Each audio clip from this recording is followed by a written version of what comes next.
Hello, everyone. You have Jeannie Wilson here today, along with Amanda Lee. I'm going to introduce her in just a minute. And we bring in people who have expertise in things that we don't have. We've brought in copywriters, we've brought in LinkedIn experts, Facebook ads experts. I'm going to introduce you to our today's expert in just a minute.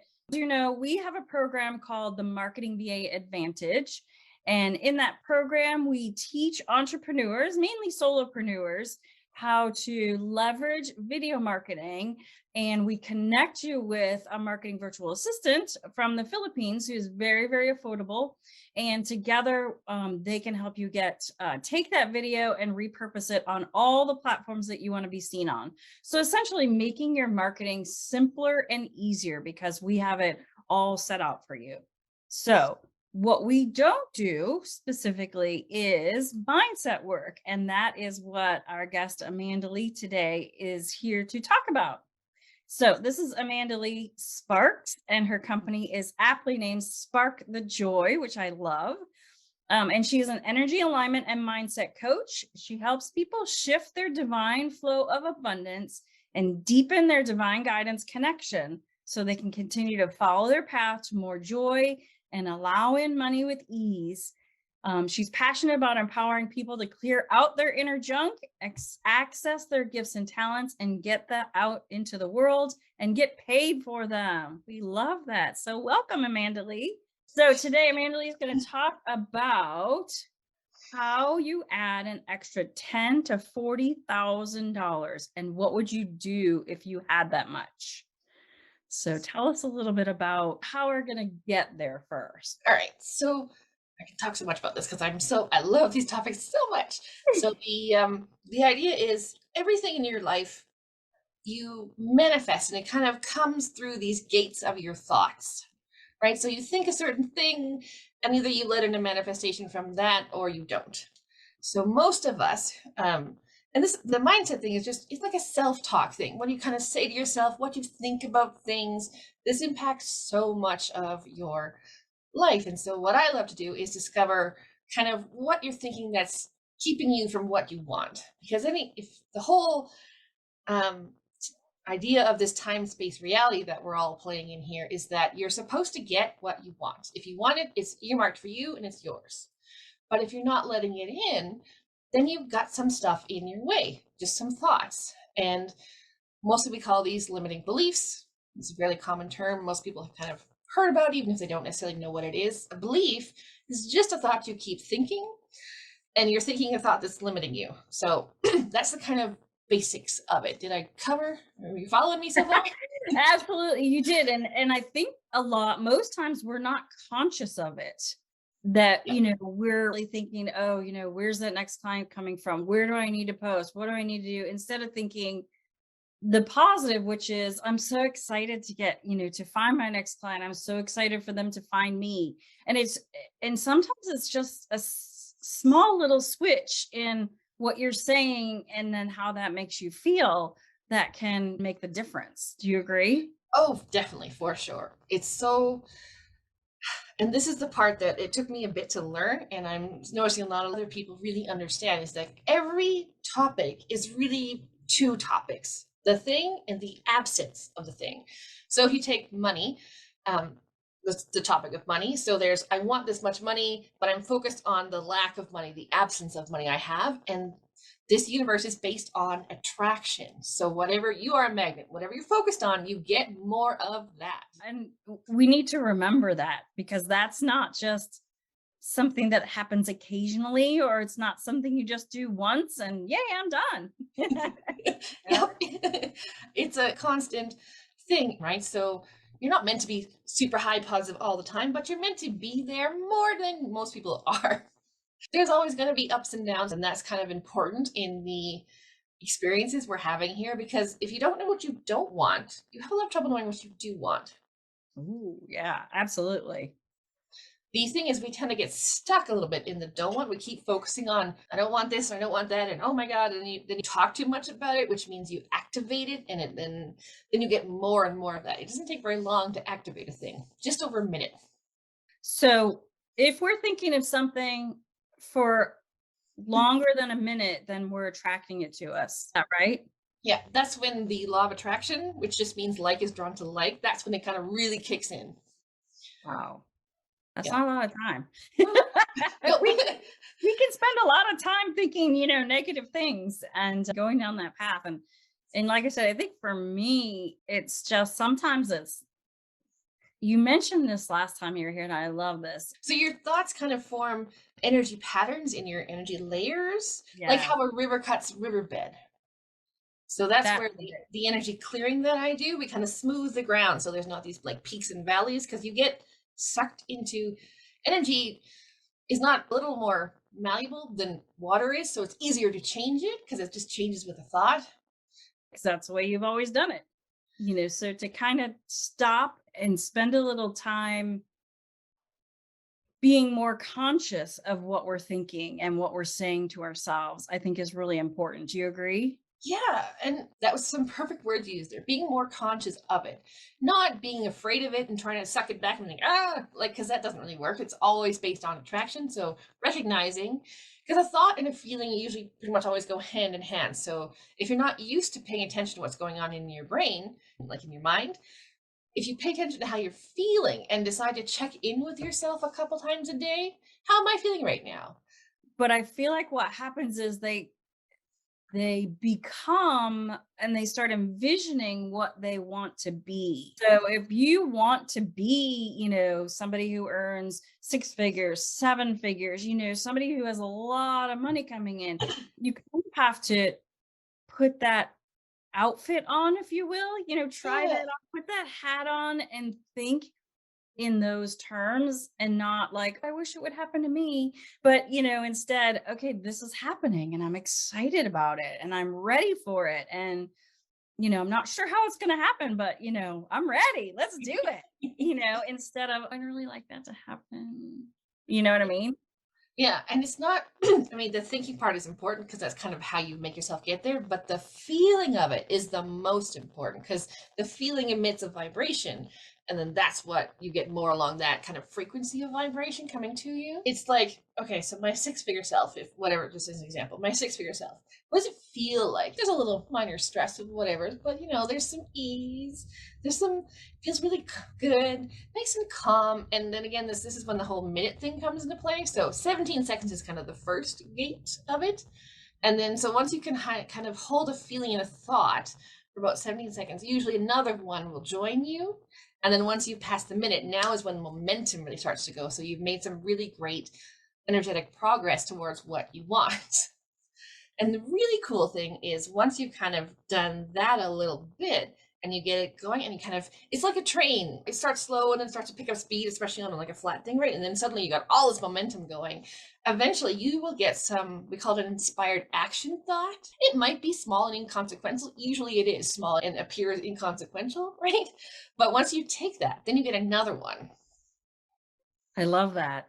When, I can like feel it like when you're in the flow. And then sometimes like you'll think about something and that will happen that moves you toward that direction. And it's fascinating. But you have to be conscious of that too. Like recognize when things are rolling in the right direction and when good things are happening. Because let's face it, we all have bad things that happen to us. They always say you don't have control over what happens, you have control over how you react to it.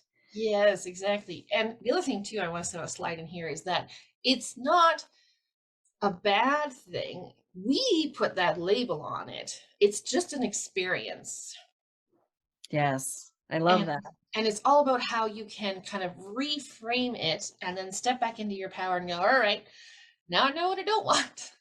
And you can, by stepping away, I think sometimes it's kind of a learned thing. Like it's a skill to be able to say, I feel really crappy about this, and stop yourself and say, hey, hang on a minute. What's going on? Why am I feeling that way? How do I want to feel? And then how do I shift? Yeah. And the shifting is all about the baby steps. From outside, there's always just one foot in front of the other, right? Yeah. And sometimes it's just a really small thing of setting yourself up for success kind of in the morning.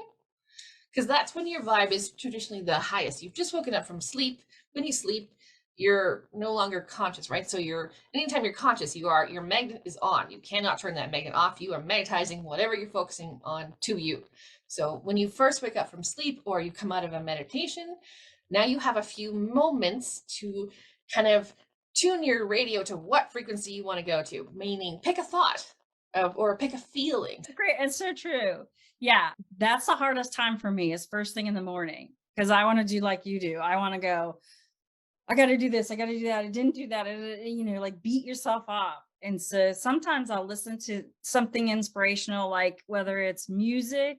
That's what I do in my mornings. I'm drinking my coffee and I'm getting myself set up for the day. So definitely first thing in the morning. I would also say that you mentioned you can't help what you're thinking when you're sleeping, but I feel like people may not realize that what you're thinking about before you go to bed can impact what you're thinking about in your dreams.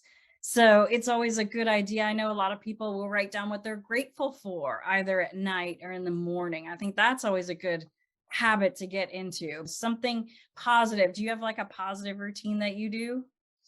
I am still building the nighttime one. So I do kind of pull to my mind a little bit of like, look at all the things I accomplished. And one of the things I've been using is I did good today. Ooh, So yeah. it's a, because if you broad view zoom out of your life, you did good today. You got through the day. You probably took care of your body needs. You did something with your time, right? You're still alive. You're still here. You did good. That's right. Yeah. I love that. Now I want to talk about the topic today, which is what would you do with an extra $10,000? So talk to me a little bit about how you use this in your Facebook group. All right. So we all have what's kind of been coined a money thermostat. And a thermostat, like in your house, so it's like here's the bottom temperature, here's the top temperature, and here's your kind of comfort zone, right? So we all have one that's kind of related to money, where it's like here's the bottom and here's the top. And if you exceed the top, usually it makes you some part of you feel uncomfortable, and then you can tend to, so it's, I call it a money ceiling. If you exceed your money ceiling, you tend to create something where it's like, oh, there's a big bill, there's a something, so that you're back in your comfort zone. So I like to play abundance games with people in my group. So the idea is each day you receive an amount from the universe. The how doesn't matter. It's like, here's the amount I receive. And these are all kind of mental games, right? So it's like, today you received $1,000. What will you do with it? If you don't, like, it's basically gone. So you've got to decide where it goes, and whatever you don't use goes away is the kind of play. And there's another amount that comes tomorrow. And the whole idea is to get you thinking and into kind of more of the receiving mode, because I notice a lot of people have trouble with receiving, especially women entrepreneurs in the beginning and things. Like, no, let me just do everything and I'll just do it all and whatever else. And then, no, I won't let it in. I won't let it in. Right. Yeah, I think sometimes we don't feel like we're worth it. If you have a brilliant, amazing thing you want to do in the world, you are meant to do it. And the only one blocking you is you. Yeah. And I think it's funny. I don't know if people realize that. Like they think, they like, I aspire to do this. Well, everybody aspires to do that. It's like, no, other people aspire to do different things. Yep. And like you said, the only thing stopping you from getting there is you. Yep. And the thing that's stopping you is just some things you're thinking about that you won't let yourself do. So there's three kind of main limiting beliefs. There's the I'm not worthy, I'm not deserving, and I'm not enough. These are kind of the overarching, and then it braids into patterns and interesting, there's some sub patterns and really cool stuff that happens sometimes.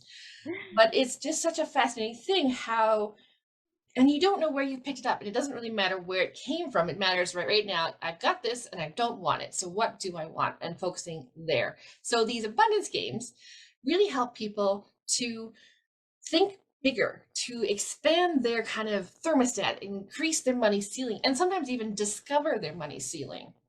So we just recently played it. I think it was actually last week or the week before in my group. I do it once a month. And this time it was like, here's day one, here's $1,000. All right, now it's day two, here's $5,000. What will you do with it? And sometimes it even, people who are not used to thinking in this way, they have trouble even like, what would I do with this? I don't even know. Because they don't even let themselves get in touch with what they want. And being to know exactly what you want is a really powerful thing because now it can come to you. Yeah, I can see that where people think, gosh, I've never actually let myself think about a world beyond being in debt or always being behind or always, living paycheck to paycheck. What would I do with $10,000? Holy cow, like I could buy, a new wardrobe, or I could buy a crazy expensive pair of shoes, or, I could buy a top of the line electronic gadgets would be for me. Go on a vacation, or right, like there's so many things you could do. It's just limited by your imagination, Yeah. especially if you're playing a game in your imagination, right? So in your group, do you have people tell you what they do? Yeah, I have them type it in the comments because sometimes seeing like you can inspire other people. They're like, oh, I wouldn't even thought of that. Yes, I want that too.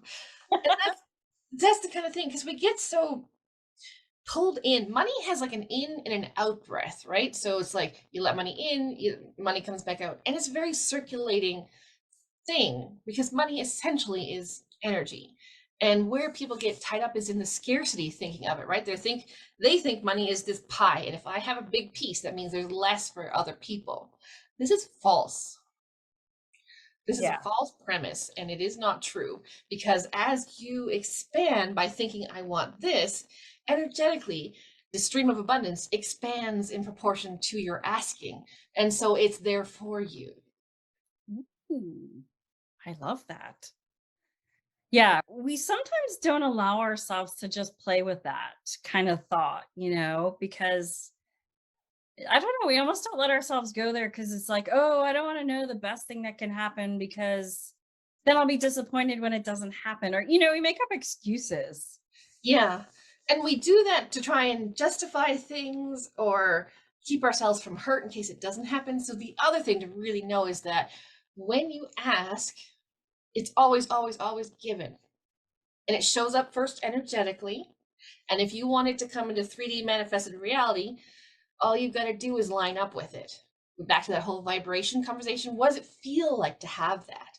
What does it feel like? And hold that kind of feeling and talk about it in that way of like, oh, it feels like ease. It feels like joy. It feels like relief. It feels like, for just like a minute, right? It's just, this is pretty, I mean, it's simple, but it's Yeah. not always easy because you're not used to it. Yeah. It's like just ask someone what they want. Most of the time, they'll talk about what they don't want, not what they want. And this is the everything is two subjects kind of a thing, right? So Yeah. it's so important to recognize when you're using these negatives and go, oh, I'm doing it again. What actually do I want? Not what I don't want. I don't want more debt. Yeah. I don't want this. What do I want? I want financial freedom. I want a savings account. I want this and I want that, right? It's such an important. So anytime you find yourself thinking don't, can't, won't, that's when you're focused on what you don't want. You kind of have to you close your eyes and just like get all the details in.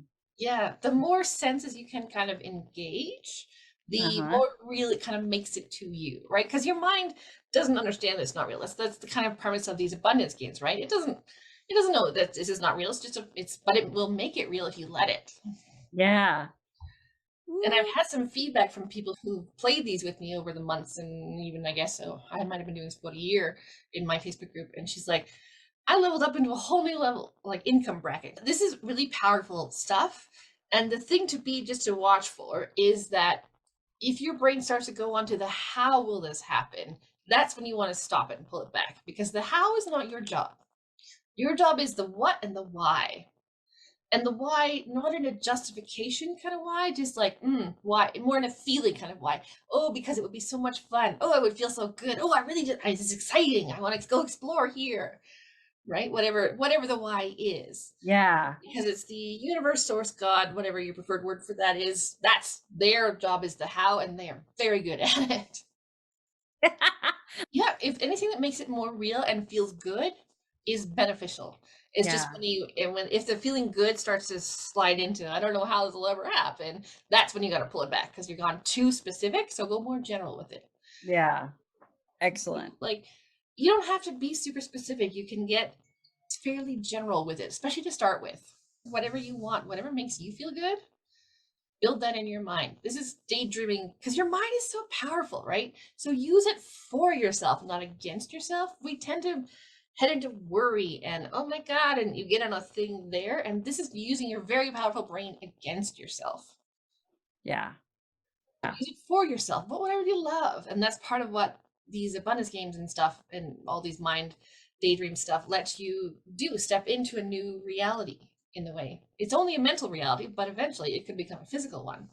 So when I play it in my group for over the week, I say, because a lot of us, especially entrepreneur types, we've invested, and so we're carrying a debt load. So I'm like, so each day you can pay up to half of what the money you get into debt, because I find that a really stress relieving thing. Debt is really a Mhm. terrible thing when we make it a terrible thing in our brain. Of course, it's better to not have it, but the emotions around it will interfere with you letting in more money. So Yeah. the if you've got some debt, you can spend up to half of it and do it from like a neutral place of I keep my promises. Ooh, yep. I promised that I would borrow this and I would pay it back. So I'm Yep, keeping my promise. keep my promise. So a lot of people, especially in the group, they'll say, "I'm going to put this much towards debt, and then I'm going to buy this and this and this," and oh, it feels so good because that's part of what I'm looking for from people. Is like, what do you want, and how does it make you feel? Because the feeling is such an important part of it, right? Yeah. And again, I don't think we let ourselves feel good. You're going a roller coaster, but as adults, it's constantly, no, no, no, I'll have fun when I'm done paying this off, or I'll have fun after, I take care of all my responsibilities. But, don't delay all the fun. Yeah. And if you're thinking about receiving $10,000 and it feels unreal and like, ugh, you're probably exceeded your money ceiling. So then Mhm. step it down a couple of thousand. Go to five. All right, I've just received $5,000. How does that feel? Does that feel real? Does that feel like, how does that feel? And if you still can't really like, if it feels unreal, go down. So then maybe try like $1,000 or euros, whatever your currency is, right? So it's like, I've just received 1,000. The whole point is making it feel good and feel real for yourself. Definitely ready for that. Well, this has been so much fun, Amanda Lee. You've gotten me so excited, and I love remembering that, we can spend time in the fun place, in our happy place, even if it's just a short time a day, and that we should because that's energetically bringing good things to us.